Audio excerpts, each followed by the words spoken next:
복음서에 보면 또 우리가 익히 아는 대로 예수님이 가는 곳에는 수많은 사람들이 모여들었습니다. 예수님의 주변에서 수많은 사람들이 모여든 그 사람들을 살펴보면 이분들이 정말 순수하게 예수 그리스도 그가 우리의 구원의 주님이시다. 성경에서 하나님께서 그렇게 인생을 사랑하셔서 우리에게 구주로 오신 분이기 때문에 그를 통해서 내가 하나님의 인도를 받고 내가 영생하는 삶을 살아갈 수 있겠다. 이런 마음을 가지고 나온 사람도 있지만은, 그러나 어떤 사람들은 정치적인 목적을 가지고 주님을 따르는 사람들이 있었을 겁니다. 어떤 사람들은 주님이 모인 곳에는 늘 풍성함이 있었습니다. 그죠?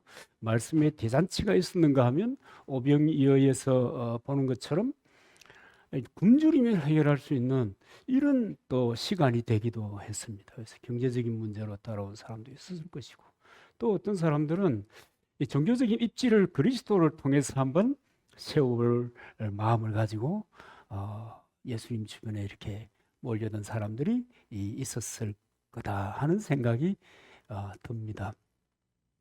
그럼 오늘 이 세상에는 어떨까? 우리가 살고 있는 이 초과학의 세상에는 어떨까?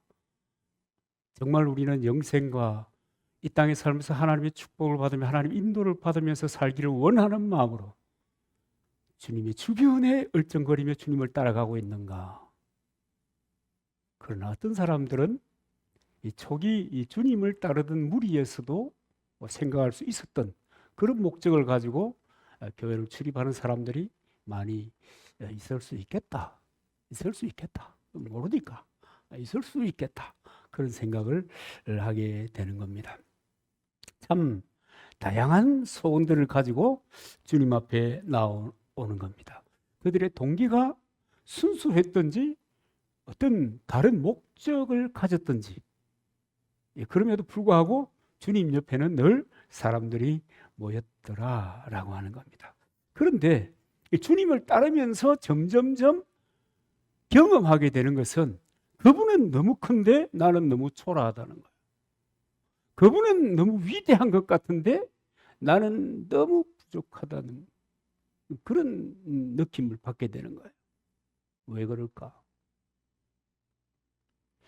여러분, 우리가 그리스도를 따르면서 하나님의 말씀에 직면하게 되었을 때 이사야 같은 사람은 자기 부정했죠. 화로다 나여. 그러면서 자기의 죄인됨을 고백하고 어떻게 하면 좋겠습니까? 하고 주님께 나아가는 사람이 있는가 하면, 그런 상황이 되면 안 되겠다.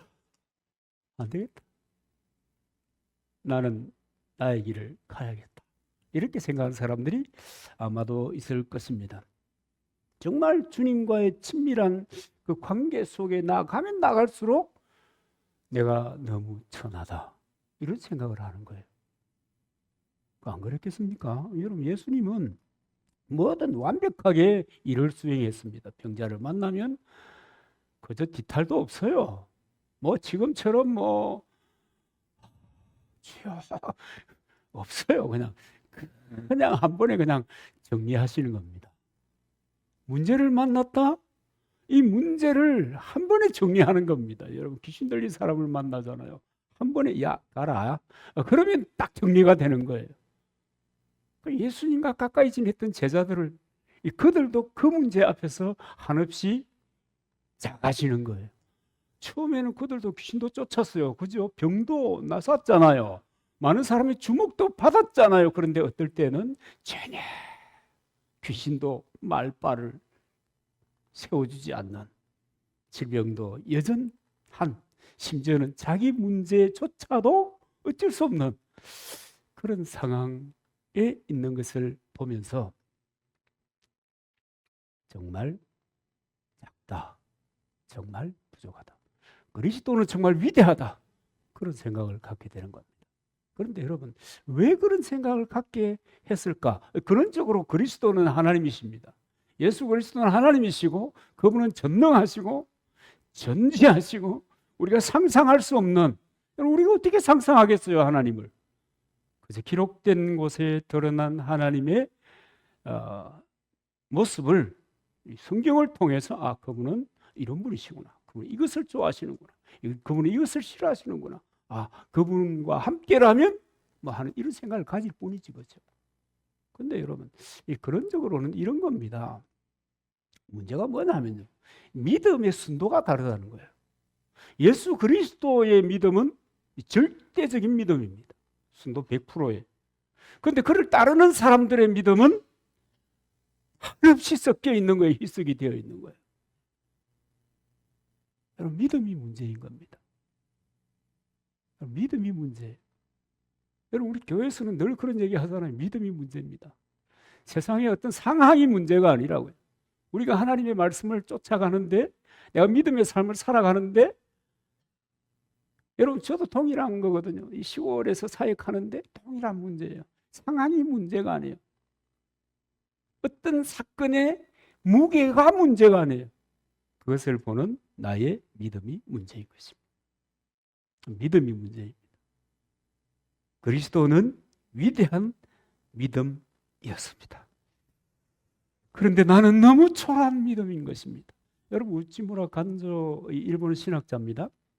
이분에 대한 아주 유명한 일화가 있습니다. 그분의 일한지는 모르지만 좌우지간 그런 이야기가 널리 회자되고 있습니다.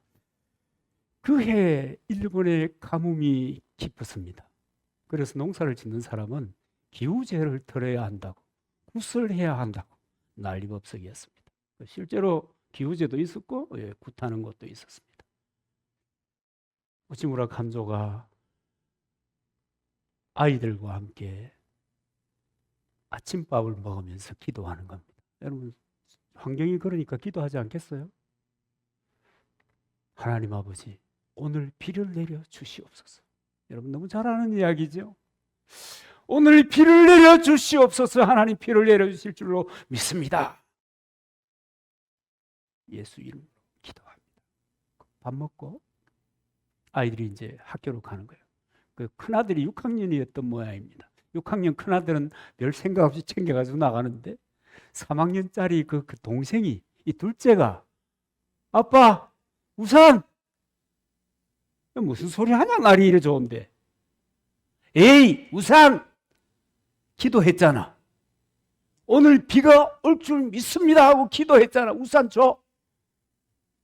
그럴 때 우치무라 간조가 너무너무 부끄러웠다고 그럽니다. 그리고 회개하고 도대체 나의 믿음이 무엇인가? 여러분, 우리의 일상의 삶 속에서도 우리가 하나님을 믿는다고, 하나님을 따라간다고, 뭐 여러분들 두말할 것도 없고, 저 같은 사람 하나님의 말씀을 전한다고 하면서도, 이 우치무라 간조가 신학자잖아요. 목사라는 말입니다. 이렇게 기도하고 따라 살고, 기도하고 다른 방향을 바라보고 살고. 간조의 이야기겠습니까? 저의 이야기겠습니까? 수많은 사람들의 이야기입니다. 이 믿음, 이것이 문제입니다.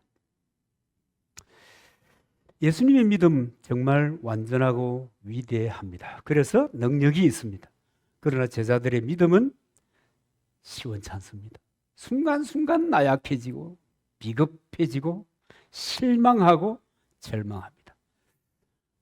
그렇기 때문에 남을 사랑해야 될 시점에 사랑하지 못하고, 남을 끌어 안아야 되는 그 시점에 비난하고, 좀 세워줘야 마땅한 그런 순간인데도 자기를 드러내는데 급급한 삶을 살아가는 이 초라한 사람들, 그리스도의 주변에 섰던 사람들입니다. 하나님의 자녀인 줄 알아요. 내가 그리스도인이라고 생각해요. 주일 되면 예배 드려요. 직분이 목사예요. 그럼에도 불구하고 그분의 말씀 앞에서 주저하는 거예요. 망설이는 거예요. 무엇이 문제입니까? 믿음이 문제예요. 여러분, 믿습니까? 하나님 믿습니까? 전능하신 줄 믿습니까? 전지하신 줄 믿습니까? 여러분의 인생에도 하나님은 전능하신 분이시다 믿습니까? 그럼에도 불구하고 주저하는 까닭이 무엇이냐? 이 하나님에 대한 신뢰, 믿음입니다. 믿음이 문제입니다. 그래서 제자들이 우리에게 믿음을 더하소서 한 것처럼 우리도 믿음을 더하소서 하고 간구해야 합니다. 간구해야 합니다. 정말 기도해야 돼요. 아, 오늘 들었다고 일리가 있네. 아니고 간구해야 된단 말이에요. 그럴 때 예수님께서 너희가 만일 믿음이 한 겨자씨만큼만 있으면 이 산을 명하여 여기서 저기로 옮기라 하여도 옮길 것이요. 이렇게 얘기하면 이 무슨 얘기냐면요. 못할 일이 없다. 못할 일이 없다. 믿는 자에게는 능치 못할 일이 없다. 못할 일이 없다. 아멘입니까? 아멘하고 돌아서니까 어떤 생각이 들어요? 그래도 내가 주제가, 그래도 나의 환경이 이놈 세상 돌아가는 것 좀 봐라. 내가 이래가 되겠나? 그잖아요. 여러분, 이런 것들이 문제입니다. 마가복음 11장 23절에도 보면 누구든지 이 산들어 들리어 바다에 던지우라 하며 그 말하는 것이 이룰 줄 믿고 그 마음에 의심치 아니하면 그대로 되리라. 믿음은 내가 상상하지 못했던 일, 내가 기대하지 못했던 일을 향하여 내가 나섰다. 믿음으로. 그래도 그 일은 이루어진다. 내 능력과 관계없이. 그게 믿음의 힘입니다. 믿음은 하나님의 능력을, 내 것을 내 환경에 삼는 능력입니다. 이 스케일이 좀 커져야 됩니다. 사람은요, 아무리 제가 마음이 하늘같이 넓다 해도 어느 한 순간에는 아주 소심하게 짝이 없는 인간이 됩니다. 자기 문제가 될 때. 언제나. 여러분이 믿음을 가지셔야 될 줄 믿습니다. 믿음은 정말 위대하거든요. 오늘 본문에 보면 겨자씨 하나일 만한 믿음, 도대체 이것이 무엇이길래 뽕나무들의 뿌리가 뽑혀 바다에 심기우라 하면 그대로 될 것이요. 이게 여러분, 뽕나무를 뽑아서 바다에 내가 심는 게 아닙니다. 뽕나무에게 명하는 거예요. 야, 너 바다로 가. 지가 걸어서 가는 거예요. 말이 되는 거예요? 말이 안 되죠. 우리 상식으로 불가능합니다. 그런데 주님 얘기하잖아요. 만물은 들을 기가 있다. 도대체 택도 아닌 얘기 같은데 하나님이 그렇게 말씀하시니까 일단 접수하고, 이것이 여러분 믿는 사람의 태도입니다. 일단 접수하고 가다 보면 하게 되기 때문입니다. 믿음은 그렇게 위대합니다. 내 수준과 한계를 넘어서는 그곳으로 내 믿음이 나를 이끌어 가는 겁니다. 거창에 군청 앞에 가니까 뭐 꿈이 이루어진다 써놨던가 하여튼 그런 걸 써놨더라고요. 여러분, 꿈은요, 자고 나면 몸도 찌뿌둥해. 근데 이 믿음이라고 하는 것은 내가 꿈꾸는 그 이상의 것을 향하여 가는 거예요. 여러분, 그것을 여러분 너무 특별하게만 생각 안 해도 됩니다. 주님은 우리를 부자로 만드는 것이 아니고 부요하게 하기 위하여 왔다. 그 부요의 풍성함입니다. 부요의 풍성함. 이 부요하다는 것은 내가 가난하기 때문에 쪼그라드는 것이 아니고 다른 사람을 위해서 내가 가난함에도 불구하고 내가 그들을 쓸어안고 그들을 격려해주고 그들을 위로해주고 그들을 이끌어갈 수 있는 능력이 있다 그 말이에요. 그 부요함의 특징입니다. 이건 있는 사람이나 없는 사람이나 똑같은 말인데 가진 자나 안 가진 자나 똑같은 말이에요. 상관없습니다. 그리스도는 우리를 부요하게 하기 때문에 늘 이 그리스도와 함께하는 즐거움으로 어떤 상황이든 문제든 맞이할 수 있는 겁니다. 그게요, 믿음을 가진 사람들의 태도입니다. 오늘 본문의 말씀에 보면 믿음이 없는 자의 믿음 없는 이유도 얘기하지만 믿음이 성장하지 못하는 이유에 대해서도 이야기하고 있고요. 믿음을 자라게 하는 비결이 뭐냐? 어떻게 해야 믿음이 성장할 수 있느냐라고 하는 문제에 대해서도 아주 해답이 기록이 되어 있는 대목입니다. 나는 평생 교회 다니는데 믿을수록 더 이상하더라, 괴롭더라, 힘들더라. 그래가지고 나이 들어서 교회 안 나온 사람이 있습니다. 믿음이 무엇이었길래? 그죠? 믿음이 무엇이었길래? 여러분도 그런 생각합니까? 아, 내가 믿을수록 더 어렵더라. 믿을수록 더 힘들더라. 믿을수록 더 심각해지는 것 같더라. 근데 오늘 본문에 보면은 이게 종의 비유거든요. 어디까지나 이제 그 당시 시대적인 상황을 반영한 겁니다. 그러니까 노예 제도가 어땠다 저땠다 이거 우리 생각 안 해도 될 것 같아요. 단지 이 종에 대한 그 비유입니다. 관심을 가져야 될 부분은 뭐냐면 내가 누구인가라고 하는 겁니다. 내가 누구인가? 여러분 누구세요? 여러분 누구세요? 내가 누구입니까? 나는 누구입니까? 내가 나를 어떻게 평가하느냐라고 하는 것이 대단히 중요합니다. 내가 나를 어떤 사람으로 생각하고 있느냐? 이게 문제입니다. 여러분 누구세요? 여러분은 누굽니까? 오늘 우리 이 시대를 살아가는 사람들에게 모든 안 믿는 사람들은 얘기할 필요가 없겠지만 질문해 봐야 됩니다. 그리스도인 그들은 누구십니까? 성도 여러분 너무 위대한 말이잖아요. 그렇게 부르는 당신은 누구입니까? 누구세요? 이런 문제에 대한 이해가 나의 나됨과 내 믿음의 성장과 직결되어 있다라고 하는 겁니다. 여러분 스스로 스스로를 높이 평가하는 사람이 있습니까?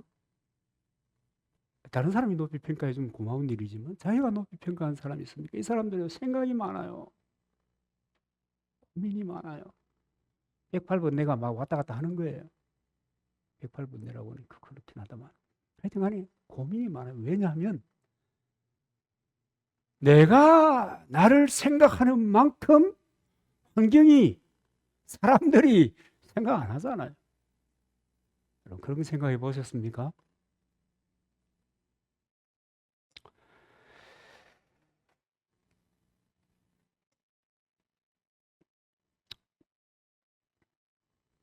여러분 우리가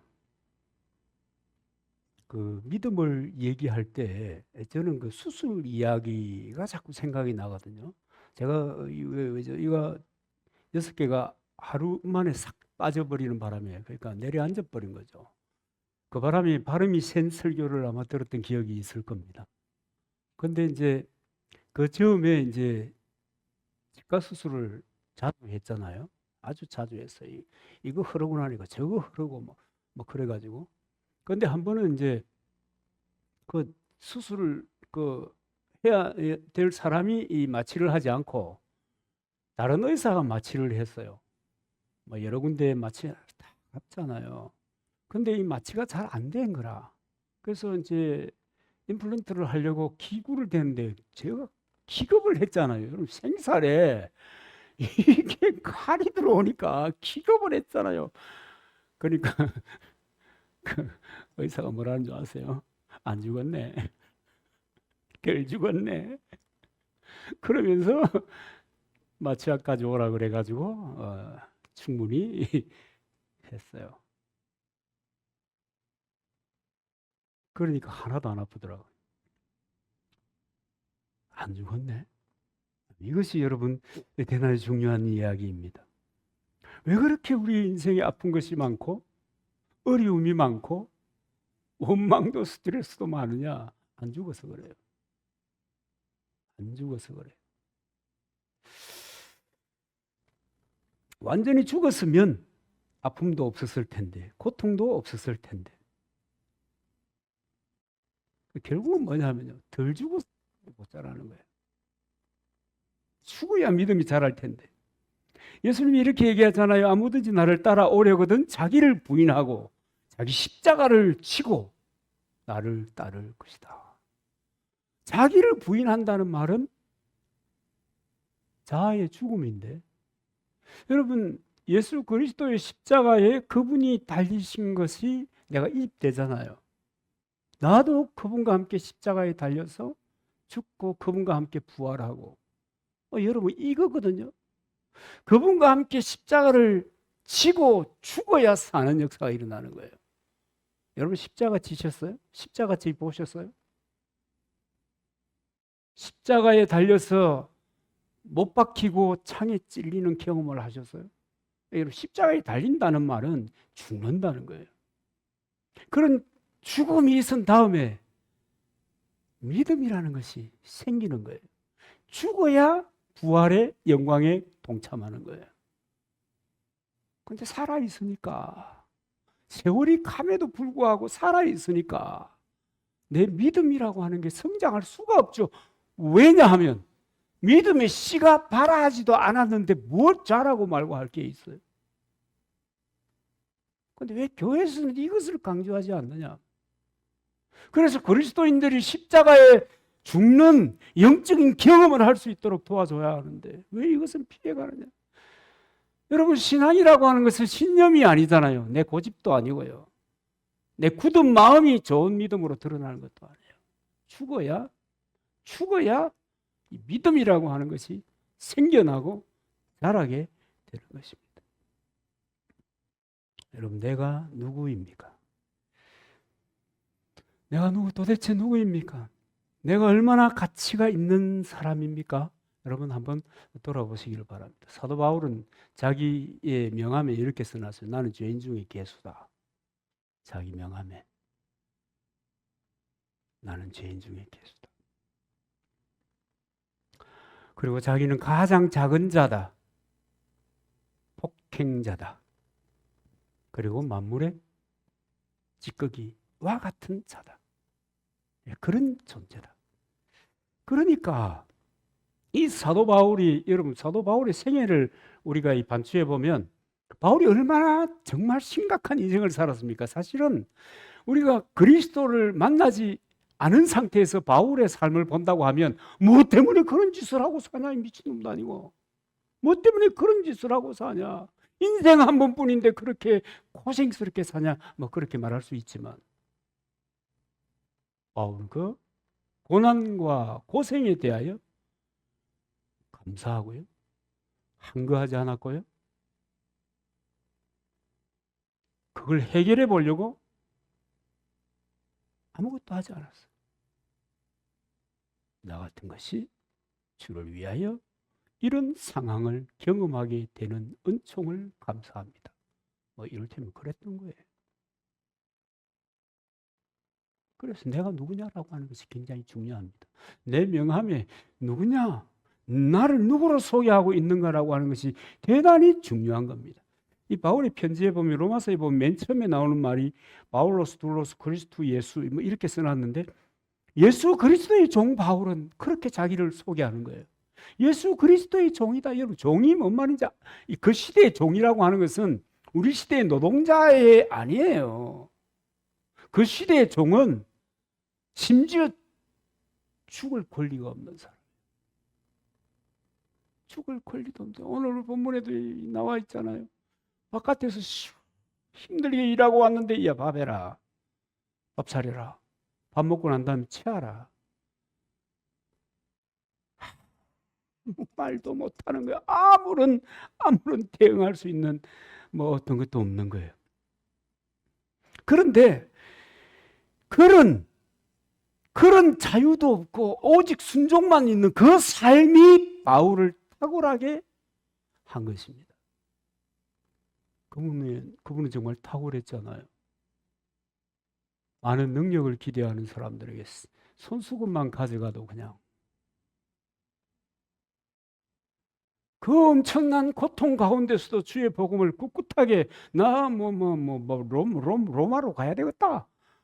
내가 아무리 어려워도 로마에 가서 복음을 전해야 되겠다. 그러면서 묵묵히 주님이 그에게 명하신 이방인의 사도의 직분을 감당하고 간 것입니다. 꽃길이 아니었다는 거예요.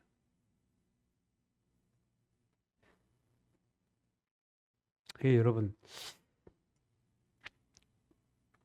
바울에게 있었던 능력도 지혜도 참 희한하게도 이런 도대체 우리는 거부할 수밖에 없을 것 같은 이런 상황 속에 절대적으로 순종함으로 생겨났다는 거예요. 여러분, 이게 이기는 길이에요. 이게 잘 되는 길이에요. 제가 볼 때 그렇고 성경이 그렇게 얘기하고 있고 바울도 그렇게 확신했던 것입니다. 그래서 자기가 그런 고난과 힘듦을 짊어지고 살아가는데 경기하듯이, 달리기 경기하듯이 그렇게 사력을 다해서 달렸다고 고백하는 겁니다. 여러분, 우리도 알아야 돼요. 예수님을 믿는다는 것은 내 신념대로 살아가는 그런 것이 아닙니다. 하나님의 말씀에 절대적으로 순종하는 거예요. 여러분, 잔머리 돌리면 돌릴수록 괴로워요. 신자에게는 그렇다고 말해요. 내 신념과 내 지혜를 내세우면 내세울수록 나는 코너로 가요. 주님과의 관계 속에서. 그분이 어떻게 이끄실지 모르지만, 그러나 분명한 것은 점점 나는 아웃사이드로, 그와의 관계의 틀 속에서 아웃사이드로 몰려간다.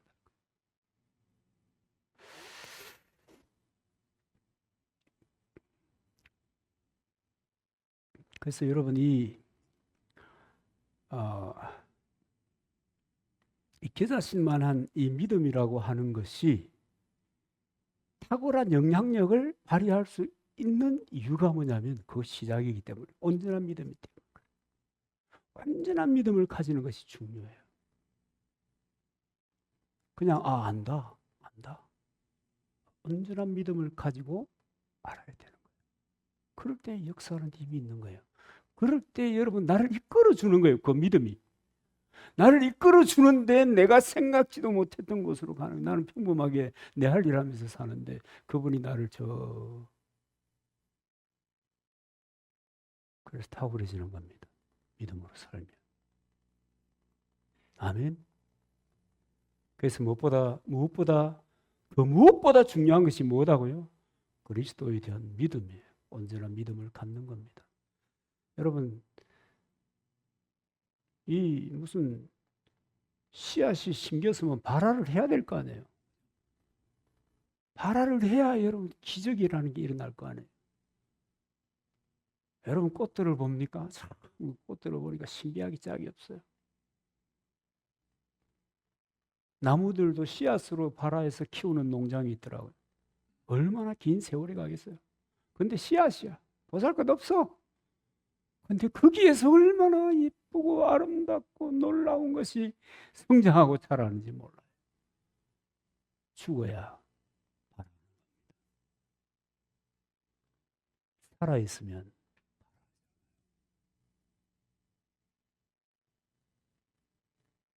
이것이 내 믿음이 자라게 하는, 주님과의 친밀을 경험하게 하는, 내가 기대하지 못했던 그 놀라운 일들이 주님으로 인하여 이루어지는 그런 상황을 경험하게 되는 거예요.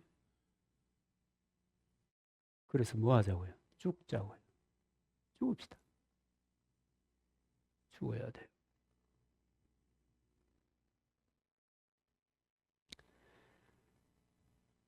그리고 자기가 누구인지를 인정해야 합니다. 종에게는 마땅히 할 일이 있을 뿐이잖아요. 그죠? 마땅히 할 일이 있을 뿐입니다. 당연히 해야 할 일을 하는 겁니다.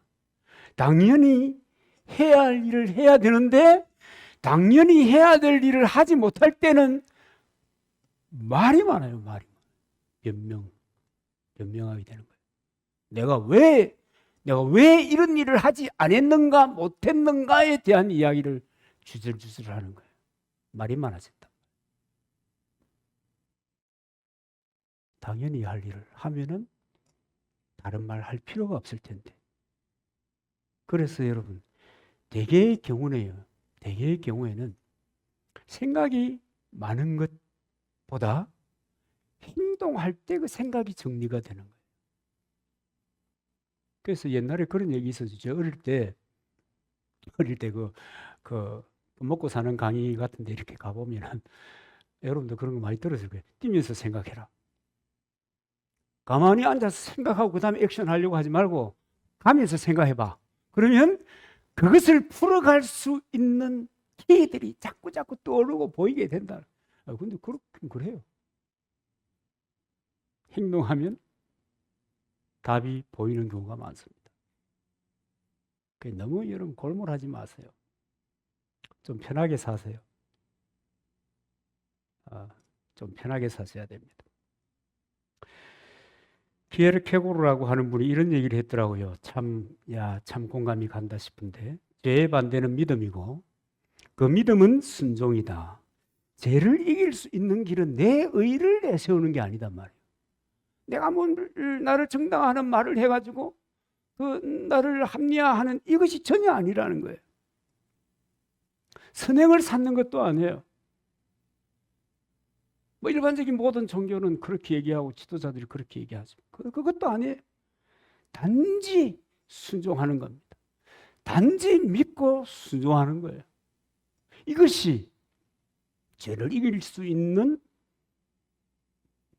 유일한 길입니다. 여러분, 예수 믿는 사람은 예수 믿는 사람의 길이 있어요. 그리스도인 된 사람은 그리스도인이기 때문에 마땅히 행해야 될 일이 있다는 거예요. 내가 죄사함 받았기 때문에 죄사함 받은 자로서의 삶을 마땅히 살아가야 하는 거예요. 여러분, 왜 사랑해요? 사랑을 받았기 때문에 그래요. 어떤 사랑을 받았습니까? 하나님이 인간으로 오셔서 나를 위해서 죽어주셨어요. 도대체 급이 다른 이야기를 받아들이는 순간 사랑하지 못할 사람이 있나? 현실적으로 못 받아들일 때 내가 내 이해 한계다 이렇게 생각하는 거예요. 용서를 받았으면 자연스럽게 용서하는 삶을 살아가는 것이 당연한 거예요. 여러분, 기독교 윤리라고 하는 것이 있습니다. 그것의 가장 중요한 기준이 뭐냐면요, 성도답게 사는 거예요. 예수님 믿는 사람답게 사는 것이 기독교인의 그 삶의 시작이에요. 안 그러면 아무것도 아니죠. 하나님의 자녀니까 당연히 하나님의 자녀로 산다. 이거예요. 세상은 다양하게 변하지 않아요? 다양하죠. 그럼에도 불구하고 나는 하나님의 자녀다. 그렇기 때문에 내가 이렇게 산다. 그게 우리들이에요. 그게 우리들의 삶을 살아가는 기조입니다. 기본이라는 말. 그렇게 열심히 헌신하고 난 다음에도, 그렇게 살아가고 난 다음에도 끝에 가서 어떤 고백을 합니까? 나는 무익한 종이다. 나는 무익한 종이다. 그렇게 못 살아도 무익한 종이지만 그렇게 살아도 무익한 종이다. 당연히 할 일을 했기 때문에 이걸 뭘 내세우고 표현하고 할 게 없단 말이에요. 여러분, 제가 우리 장모님이 돌아가셨지만은 여러분들의 아마 인정의 어른들이 아마 다 그랬을 거라고 생각합니다. 시집간 딸에게 있는 거 없는 거 다 퍼주잖아요. 안 그렇습니까? 있는 거 없는 거 다 퍼주잖아요. 있는 거 없는 거 다 퍼주고 더 줄 것이 없는 거 살피고 안쓰러워하는 그 친정 어머니의 마음이에요. 아니, 애가 대학 졸업하면 됐지. 가. 결혼하면 됐지. 가. 엄마 마음은 그렇지 않아요. 그래도 아쉬운 거야. 늘 부족하게 생각하는 겁니다. 주님 앞에서나 사람 앞에서나 늘 아쉽고 부족해서 나는 부족한, 무익한 그런 종입니다. 여러분, 이런 고백이 있을 때 내 믿음이 자라는 거예요. 내 그리스도인의 인격이 더 풍성해지는 거예요. 바울에게서 보았던 것 같은 그런 놀라운 일들이 비로소 내게 안착하고 나타나게 되는 겁니다. 나는 무익한 사람입니다. 그냥 빼빼라 하면서 나는 무익한 이런 사람은 없거든요. 나의 부족함을 고백하는 마음, 절대적인 겸손, 절대적인 순종, 절대적인 감사, 여기에 믿음의 성장이 있습니다. 그럴 때 비로소 하나님의 나라가 그 마음에, 그 인생에 임하게 되는 겁니다. 여러분, 겨자씨만한 믿음을 주옵소서. 완전한, 온전한 믿음을 주옵소서. 그것이 우리가 날마다 묵상하며 기도하며 나아가야 될 우리의 소원 되시기를 주님의 이름으로 축복합니다.